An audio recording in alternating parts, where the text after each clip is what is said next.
Hi everyone, welcome to Ryersonian TV. Joining me today is Stavros Rougas, right? For Media Spot Me, he is one of two co-founders. Essentially what his company is it's the first online expert search engine for journalists that they can use to sort of reach an expert and get a lot of information from that. So I have a few questions for you. Essentially this is a tool that can be used by many industry professionals. Who else could you market this to? So we base it on a journalist because my background, I was a TV producer. So it kind of comes from that pain point of me experiencing that.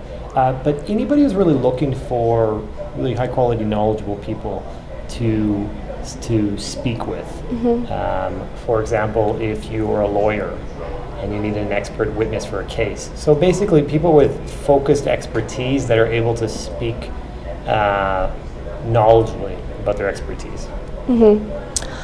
So recently you've launched your company into the DMZ, which is the digital media zone here at Ryerson. You've told us they've helped you in multiple ways, including support and networking. What are some of the upcoming events that you've been given the opportunity to market your product? Yeah, like recently we were at there was a job fair, there was a job expo that was taking place at Mars Innovation Center for a lot of university students. So the fact that they already had a booth there, we could kind of piggyback on that versus trying to do our own thing. That's helpful. And there's a conference coming up, the DX3, so we're going to participate in that. It's essentially a digital media conference, and because they've already got a presence, we can be part of that. So it gives us an opportunity to maybe do things that we might not have from different points of view or financial. And there's people that come by the DMZ. I mean, it's just one of those things every week you just kind of look and serendipitous connections, if you will, with people maybe in the space for ideas or for actual business partnerships. You know, you just kind of see how it goes. Awesome. Describe any obstacles you've encountered since the company took off about this time last year. Obstacles is notoriety. I mean, you're online, which you can set up at a reasonable cost and to get going. My partner, who's a developer, so we've built everything in house.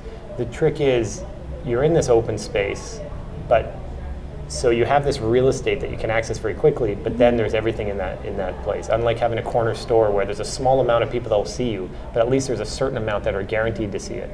So just to get out, and even through the Ryersonian here, just to kind of get the word out that there's a resource available that, hey, you know what, while you're plugging along, why not check this out and see if you find value, and I'm confident you will. Yeah, for me, I feel like if this was something I was able to use when I first started my career in journalism, it would have totally helped me out. Would have saved me lots of time, stress, saved multiple voicemails, because you can just really, it's a very easy tool to use for not even just journalists, for everyone. But if you were still in the journalism field and you found the product like this, how would it have helped you? So it's essentially designed, if you've got your personal network to tap, that's always a thing. If there's someone beside you, which is increasingly not the case, people work more virtually, you might send out a feeler in that area or someone refer to someone. But what it is here is that often not the case. I need someone with a specific expertise, so I'll go in and type that specific area of expertise. If there's something going on in a part of the world, one that was more recently in the news about Ukraine, so you type in Ukraine, you get people to know about that. And it's also when you get to that person, you're then much of the way there that they can then refer you to someone. So it's kind of a non-linear path that's very much designed around how the internet works versus this, I'm gonna get that perfect person. You're gonna get a lot closer to it. So it's a tool to speed up the chase process. And in the end, it's still your judgment, still the normal tools that you use as a journalist to decide if this person is right, but to get to the heart of the matter quicker. Awesome. And last question, what are some tips for those who are thinking to take the entrepreneur route? The idea is don't wait for something magical like money or, I can't do this because I don't have this resource, or I can't do this because I don't have a developer, I can't do this. So anybody who comes in and says, I can't, if you're starting like that, then you can't. And even if someone throws money at you, it might not go anywhere, but it doesn't happen. If you learn that you need to get a website, use WordPress.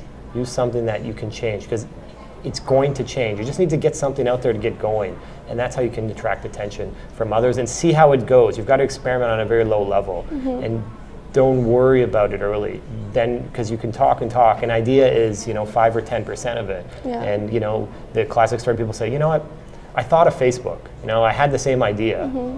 Yes, but there's a big difference between thinking of Facebook and implementing something that is extremely difficult to do. So that would be my tip. Just go for it. Go for it. And don't worry about those limitations, because actually if you can work within those limitations initially, it'll actually give you a great ability to actually get to something that can work and be scalable and be possible to grow as a business.